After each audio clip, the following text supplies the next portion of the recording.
Welcome again to New Game Plus, and I promise I'm going to get it right this time. We are a retro gaming podcast where three guys spend 7 days playing one old game, and then we talk about it. My name's Dustin. My name's Kenny. I'm Nolan. And this is episode number 24, where we are going to talk about the game Dragon Warrior, aka Dragon Quest. But let's not rush ourselves. I want us to take a moment to honor a franchise, guys, that began 20 years ago this week. In fact, this last Saturday. It's a long time. It marks 20 years. It began as a pair of video games for the original Game Boy, and it was developed by a company called Game Freak, published by Nintendo. And this franchise now spans video games, trading cards, animated television shows, movies, comic books, toys, and so much more.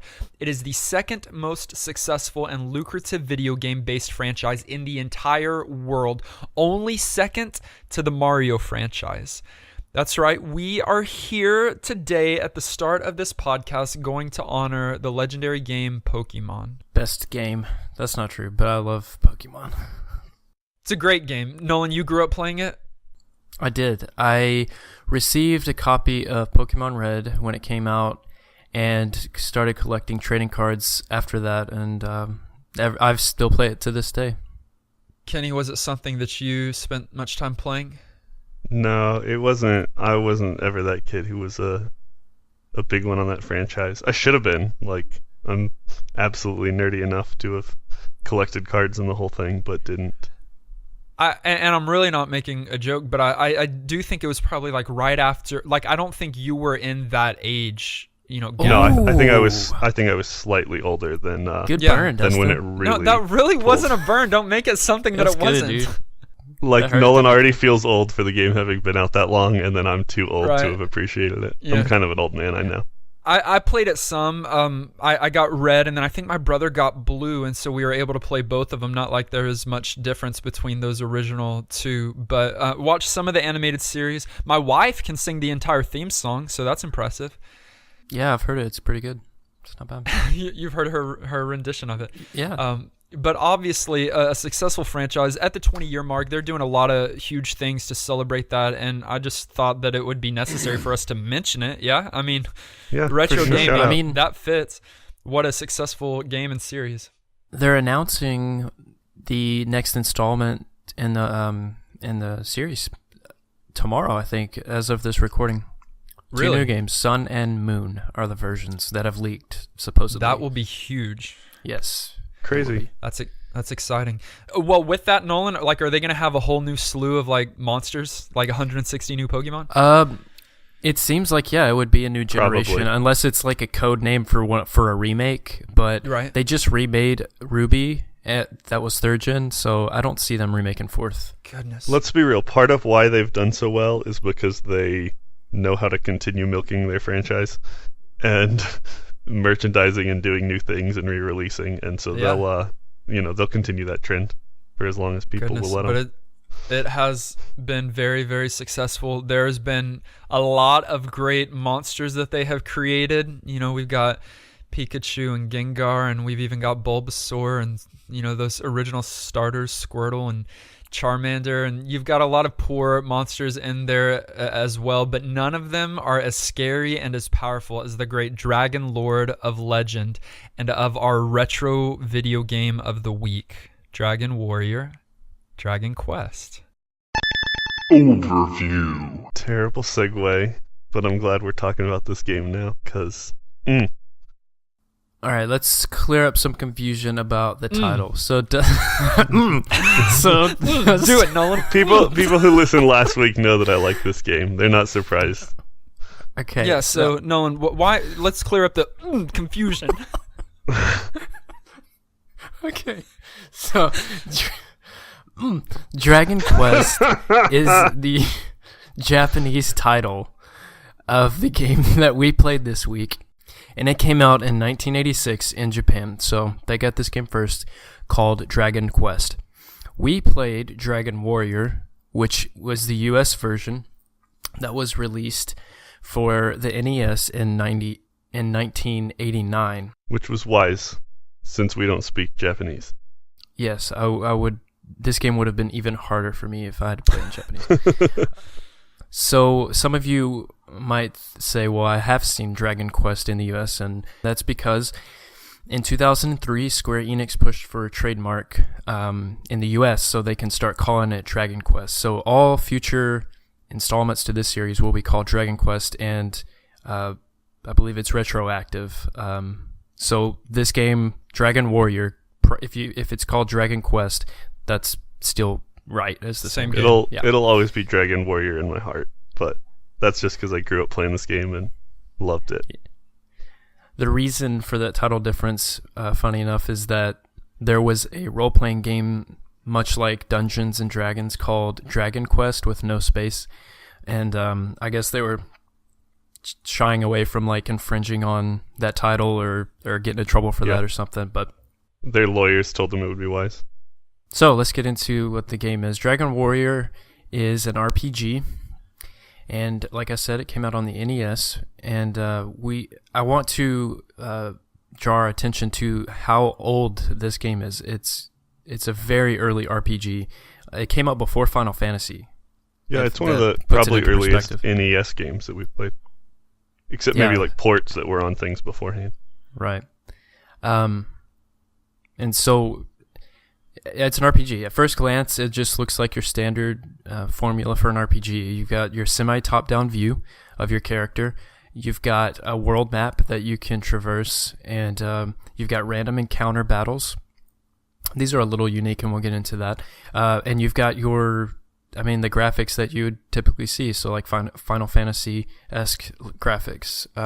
It's also kind of like, it's very similar aesthetics to the early Legend of Zelda games, I thought. Yeah, I think the look of the art is more Zelda than it is Final Fantasy in my mind. That's a good point. Yeah. Final Fantasy tries harder to be like detailed, and this stays kind of a little more artistic, Yeah. So your task is also fairly expected if you are at all familiar with RPGs, in that you've got this evil overlord called the Dragon Lord in this case, and you have to go stop him and obtain the power to do so while trying to rescue a princess. So it's very straightforward. It's the first thing that they throw at you. I mean, you start the game and boom, the guy like explains exactly what you're supposed to do. Yeah, there is no punches with the plot at all. Like, just here you go. There is some backstory there, but you find out later throughout the events of the game some of that stuff. But yeah, it's an RPG. So it was developed by Chunsoft. I've never heard of them, but published by Enix. And yes, that is the Enix and Square Enix that was before they merged. And that's kind of the basis of what Dragon Warrior is. What the creator wanted to do from interviews after creating the game, he wanted to create an RPG that was focused more on storytelling and less on some of those role-playing mechanics. Games up until this point had been all about kind of like the numbers and the battle sequences and light on the story. And he wanted to create a game that was more about this deep, story that developed by talking with townspeople and this unfolding and twists and turns and these kinds of things, and focus less on the mechanics. And in doing so, I think he really created a unique and powerful game that obviously has a lasting significance in the realm of RPGs and Dragon Quest, in a much narrower fashion, because I think there's like a dozen different Dragon Quest games. Oh yeah, for sure. And you can feel that in this game for sure. As you pick it up, it does a really great job of kind of introducing you to what you're supposed to do and what the story is and what you're supposed to be looking through just like interactions with the game.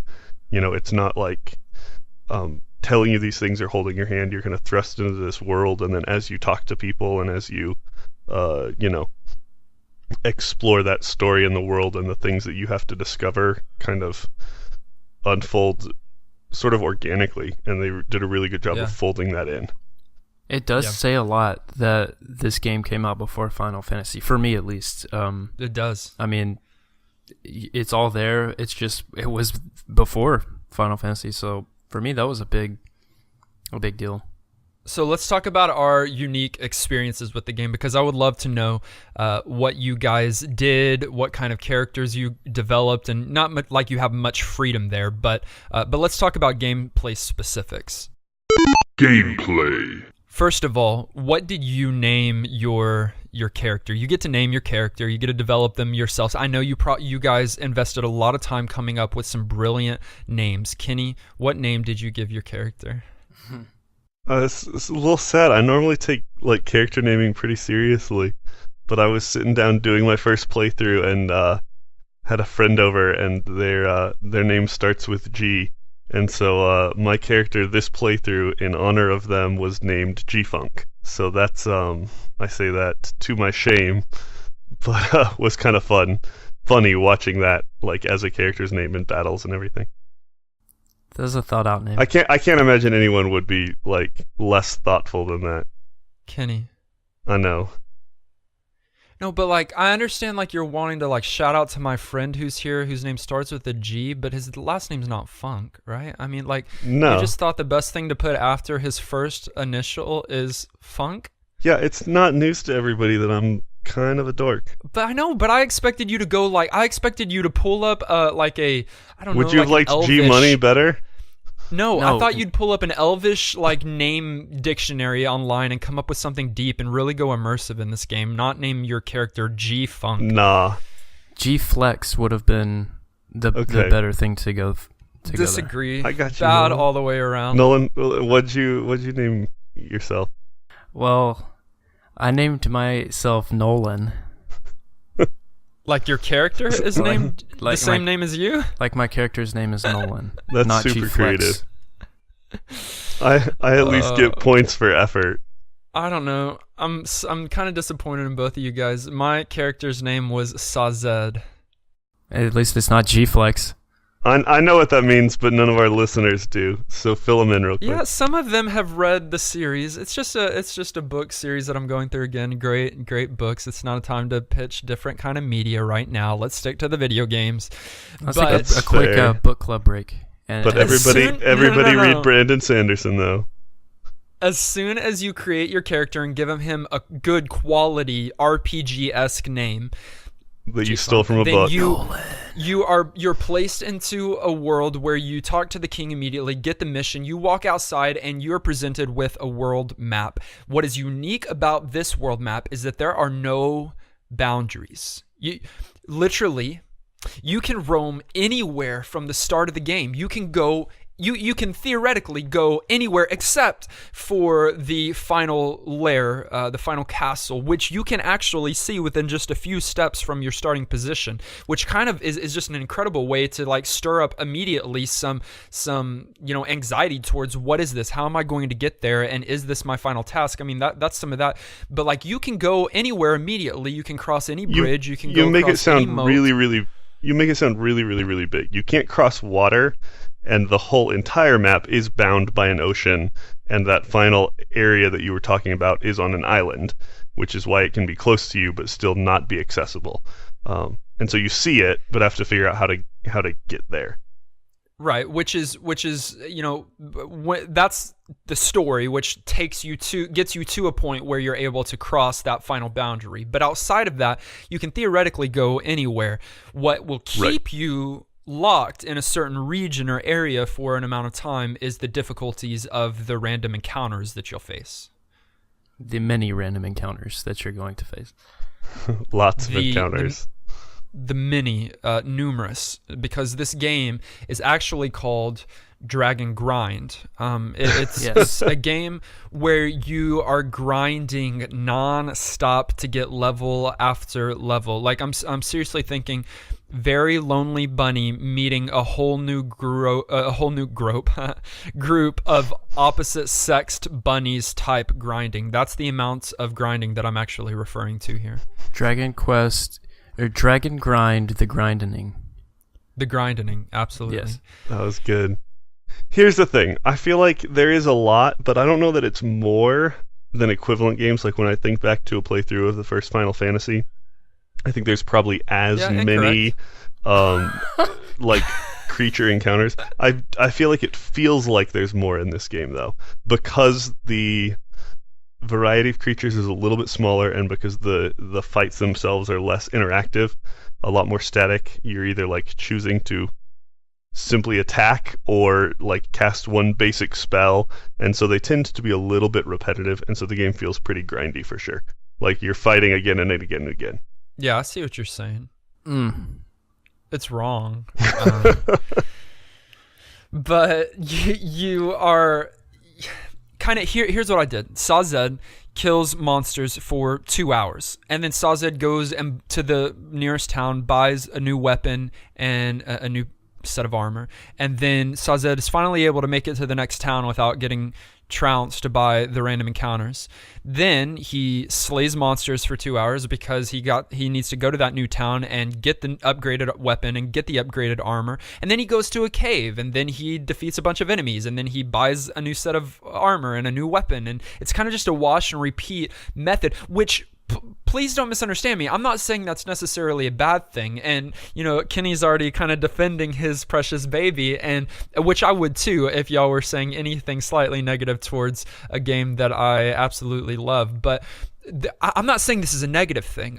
I grew up playing RPGs. RPGs are my love. Like that's the kind of game that I enjoy the most.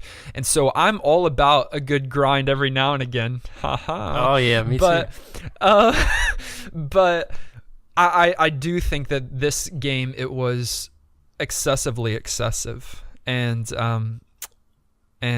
that I feel like they did that in part because the game itself is not that long, and to lengthen the amount of game time that there actually is, they made it to where you have to grind for hours and hours and hours. Oh, yes. Is it not that long? How long is the game? If this had been a more typical week, where we're kind of on a shortened week this week, recording a little earlier, though you guys will all hear this at the same time, but it's one that I could have easily done a playthrough of the whole game in a week. But like, what about me? Yeah, like you could have someone as who's well. not familiar. Really? If you'd put in a decent amount of time. Because it feels expansive. It feels big to me. It's not short. Like, you'd have a hard time speedrunning the game just because, to level you have to do those grindy kinds of things. Right. But it's not like it's crazy long. Okay. For me, a good RPG, through the actual story and moving you to different towns and taking you through certain caves, I think a good RPG is one that puts you in enough amount of fights that you can get the experience and the levels needed to make it through the game. It would still be difficult, but still make it through the game without a significant amount of grind. Now, if you want to completely be OP and complete everything like I would do, then it takes some grinding. Or to even make that grinding feel intentional. They could have put more of it into a dungeon, where you felt like you were making some kind of progress. And you have a few points where that's the case. But the main way you progress is just by going outside and killing lots and lots of critters, and that does feel a little repetitive. But I'm going to say this, and Kenny, you tell me if you think that if I'm being reasonable with this. But Nolan, I think that if you were to take out the grinding and you were able to get the levels and gold and experience needed by just moving to the towns, going through the caves, and accomplishing the major objectives, I think this is a 2 to 4 hour game. Yeah, absolutely. Really? If that much. I'd say that much, depending on your efficiency. Okay. Yeah, especially on a first playthrough, where you're like exploring dungeons and having to fight the final battle and everything. You're not going to be able to do that because you're going to have to grind to be able to. Because you're not going to be able to have the strength you could never actually do it in that amount of time. I'm saying if you cut out all the grind. What's worse about the grind in this game specifically is that we haven't mentioned it, but the way the battles are set up, the random encounter battles, it's always one enemy. It's like a one-on-one type of situation, but this game is heavily text-based, like menu-based, I should say, where you have like just a lot of reading to do. Like, you hurt the enemy takes this much damage, they do this to you, and like, so that alone adds so much time to each individual battle that it's just, it gets to be so much. It's true. I'd recommend everybody play this game. You have the option Wait. of like how fast your game. Are we ending how the fast episode, dude? How fast Come your on. text scrolls.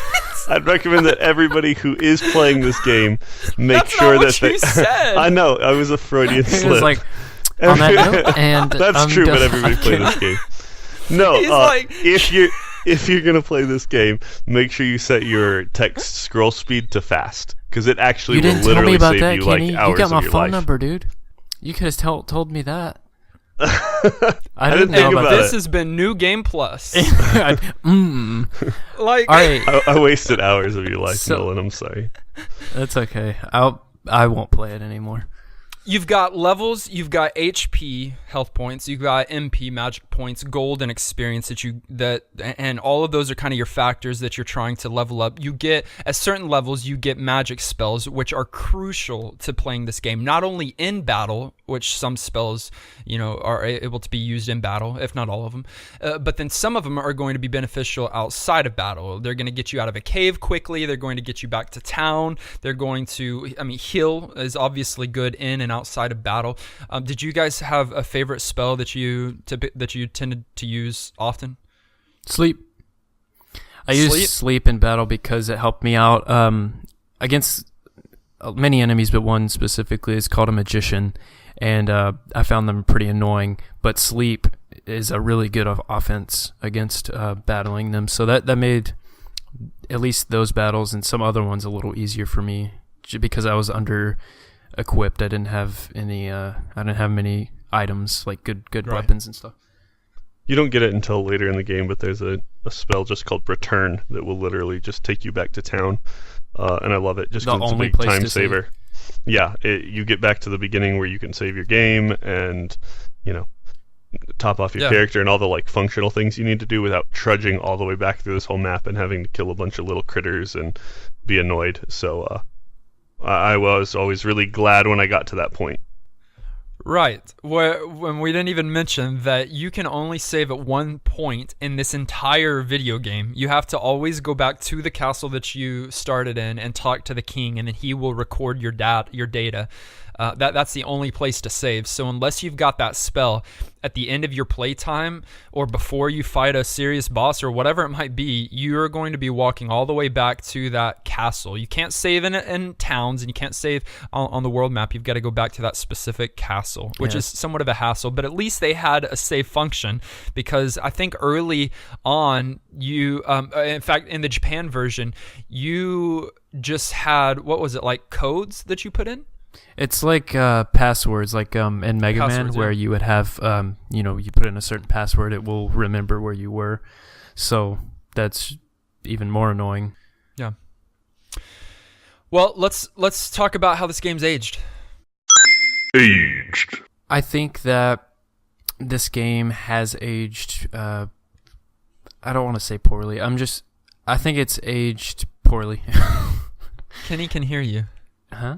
Oh yeah, he can. Kenny can I'm hear sorry. you. So True. I know. I know what I'm getting into here, but I stand by what I'm saying. It's definitely an origin for a lot of the RPG elements that we're familiar with today. Like even in the recent games, and then in old Final Fantasy games, like I said earlier, the formula for the RPG is there. And it was there before Final Fantasy, what I'm familiar with. When I think of RPG, I think of Final Fantasy. So like, I like that. I like that I was able to experience that. But just the difficulty, which we've already said was in large part the amount of grinding you have to do to be viable to continue in the game, along with just some of the aged music, I think the game aged kind of bad. yeah. No, It's in my okay. opinion, it's good music. It's just redundant, like repetitious. So like over and over again, you're hearing the same song, Yeah. especially in the grind. It's good music, but you hear it the same thing for 2 hours, at a time. Yeah, I wrote in my notes, it was 8-bit music that was very retro, and I felt like the most retro I've felt playing a game on this podcast. But it was also 8-bit music that was very retro, but also the most annoying music I've ever listened to on this podcast. But then you get that moment where beedle-dee-dee-dee-dee-dee, and you know you've leveled up, that was you get hyped, and it's totally great. Yeah, but that every 45 minutes to an hour to break up the one monotonous tune. Yeah. Right. Okay, so for me, I think it has aged. I agree with Nolan in some parts. I can appreciate a lot of things about it. For example, we didn't even mention, but it's got this kind of like old English dialect, like this kind of romantic, really fantasaical, these and thys and good word. That whole kind of thing, and so I appreciate that. I could see where that would turn some people off. I liked it. I loved the sprites. I thought it was pretty and colorful and bright. The story is even great. There's not much depth to it, but I enjoy it. The mechanics for me, kind of that gameplay, is where it felt really old. I think for me, where it's aged significantly is in that one thing. I think in so many other areas, like even the music, I think that's somewhat doable. But for me, it was that grind, not even a part of the story. Like I'm not traveling somewhere. I'm walking around this town in a circle, for literally 2 hours, grinding out the same 4 monsters over and over again to get enough experience to level up and to get enough money to purchase the gear that I need. So I think that's where it felt most old. But let me say that there's been a remake in recent years where I believe they combined Dragon Warrior 1 and 2 together into one release. They updated the graphics, but one of the main things they did is increase the amount of experience and gold that is offered from killing each and every monster, which completely makes it feel less grindy than it did in this original NES release. Yeah, so which was probably wise. I think if you want to play this game and you want to kind of bypass that, what I feel to be the most cause of it being aged, then pick up this remake and it will kind of streamline some of that experience for you. Kenny, how do you feel with its age? I realize I have kind of rose-colored glasses on this one because I spent at least one entire summer of my childhood trying to get through this game and probably only made it a third of the way through.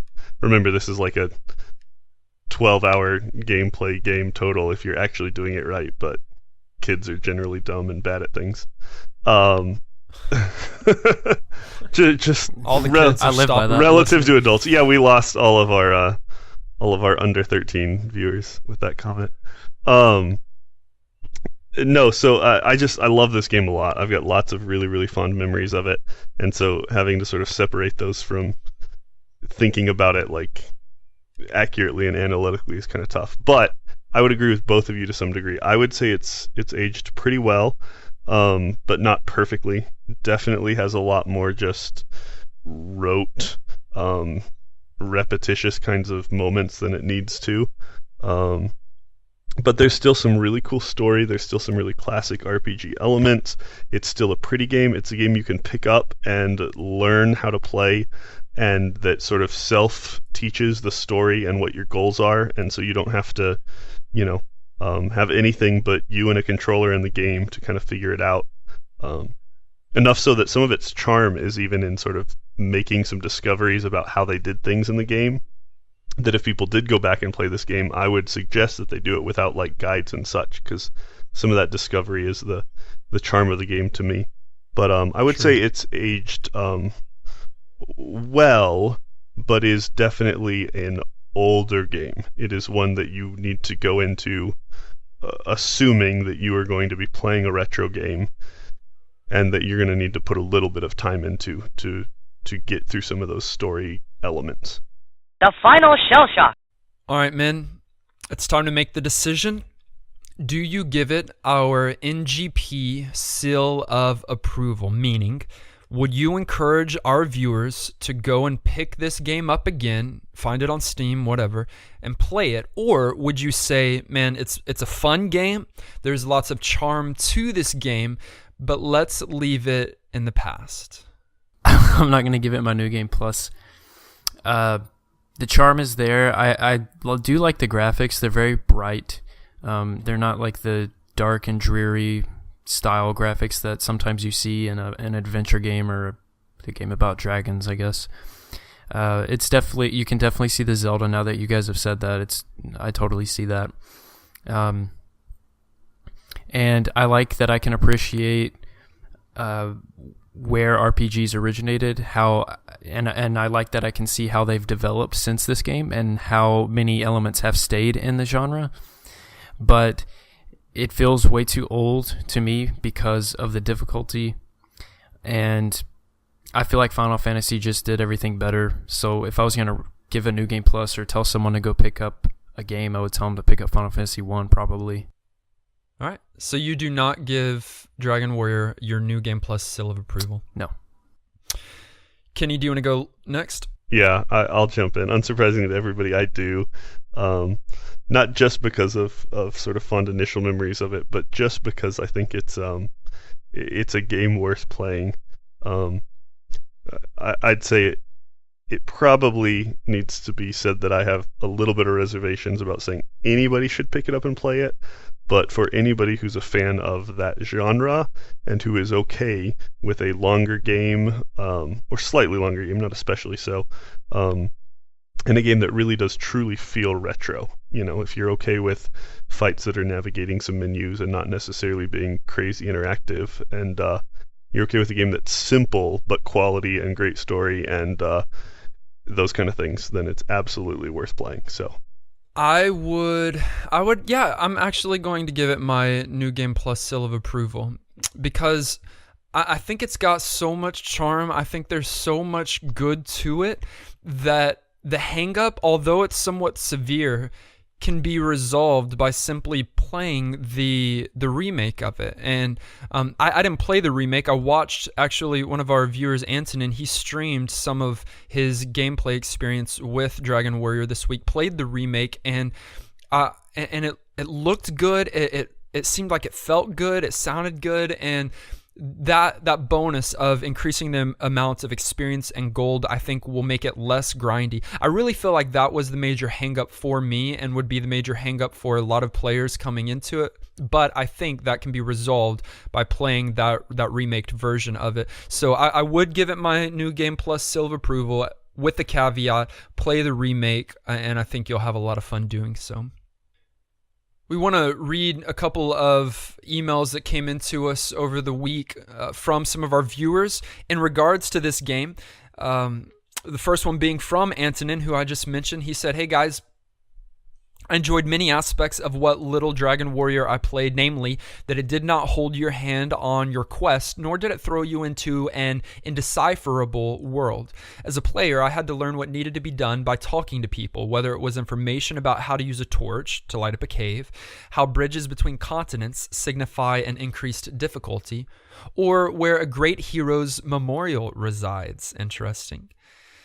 Learning about the DW world felt natural. Every town and every person added some kind of detail and could be practically used, and I enjoyed that aspect of it. I hope you guys enjoyed it, and I can't wait to see what game will come up next. Yeah, I think he's right. It really was one of the best things the game did. There really was so much talking in this game, though, like, now that he says that. And there's tons of dialogue. The headed menus that you have to go through to talk to someone, you have to... I guess you could just hit A twice since it's the first option on the menu, but still, it's just an extra step. Yeah, it wasn't a lot of work. It was not a lot of work. But you can't whine about it. Listen, you click A the first time, and then you've got your menu that comes up that's got like 8 different things you can do: talk, doors, stairs, inventory, magic. Status. I mean, so many different things. And so it's just, I understand there's a lot of text, and that could definitely bog some people down. But he's not the only one. We got another email from Andrew. He wrote in and he said, "I haven't gotten to play a lot of the game, maybe only a couple of hours, but there were a few things that stuck out to me. I'm a big Fire Emblem fan, so I'm used to games full of scrolling text dialogue, but the old Englishy language that they use in this game makes it particularly difficult to read through dialogue naturally. and that kind of breaks the immersion a little bit, for me at least. The combat is nice, kind of Pokemon-like, but I was expecting more clarity or explanation when it came to damage, hit percentage, crit chance, and other in-fight stats like that, since it is an RPG. I also think the banking system is pretty interesting, but I haven't used it, and I doubt that I will. Overall, with my short time with the game, it has been pretty interesting. I'm going to continue playing it for a while, just wandering around the world map, completely lost and unaware of what I should actually be doing. I feel you. I mean, it doesn't hold your hand. Like, it puts you out in the world and it says figure it out. Talk to people, read things, and figure out what in the world to do. And if you go too far, you're going to die. It's that discovery process, though, that's so fun in my mind, and that I think they do so well. Right. That's what's enjoyable about I'm this okay game. with that until I find myself traveling a long time thinking I'm doing great, past this poison pit, get in a cave that's pitch black, and I don't have a torch. Because you didn't talk to the guy in town that tells you gotta have the torch. But even if you have a torch, it doesn't do help. too much for you. It gives you a little bit of light around you, and it fades quickly. But later on, around level 10, you actually get a spell called Radiant that is better. It gives you more radius than the torch in caves, and it lasts longer. So that's obviously beneficial. Yeah, those torches do not help me. It was a fun game. I'm glad we got to play it. Guys, thank you for the two of you that wrote in, and for the others that played it along with us and just kind of enjoy your passive listening. That's completely viable. I'm glad that you guys are on the journey with us. But it's time to actually select a new game for a new week, and we're always excited about this. So we have a Retro Master list that is incomplete that you guys add to it almost daily. We had probably 5 or 8 different games that were suggested to us this week alone that we have added to the Retro Master list. You can find that link on our social media, and from there we're going to randomly select a new game for the next week. The game that we're going to be playing for the next week in preparation for our upcoming 25th episode is called Super Godzilla. What? It is Interesting. It's a 1993 Super Nintendo release. I enjoy it a lot, actually. It's kind of a puzzle game. Really? I mean, you'll get a hang of it very quickly. Yeah, it's a lot of fun. You're having to navigate the streets. I don't want to give it all away. You're going to play this week. We'll talk about it next week. It's a really exciting game. So pick up Super Godzilla. Play it with us, guys. It should be an easy game to get a hold of, and we would love to hear your feedback. Nolan, would you mind telling our viewers how appreciative of them we are? Of course. Viewers, thank you for your continued support. It's always cool to see what you guys thought about the games that you play along with us. Antonin, awesome that you streamed. We would love to see that some more. And anytime that you guys want to write in, feel free, and we will talk about it on the podcast. Kenny, you want to tell these men, these women, these boys, these girls how they could actually find us this week and connect with us? Absolutely. Check us out on ngppodcast.com, your service of choice in terms of where you actually go to get your podcasts, or on social media at or slash or dot whatever ngp podcast. Yeah. We'd love to get some emails from you as well. Find us on iTunes, Stitcher, SoundCloud. Rate, review if you enjoyed listening to this. Next episode, we will be discussing our time spent with the wonderful game Super Godzilla. Until then, I'm Dustin. I'm Kenny. And I'm Gflex. And this has been New Game Plus.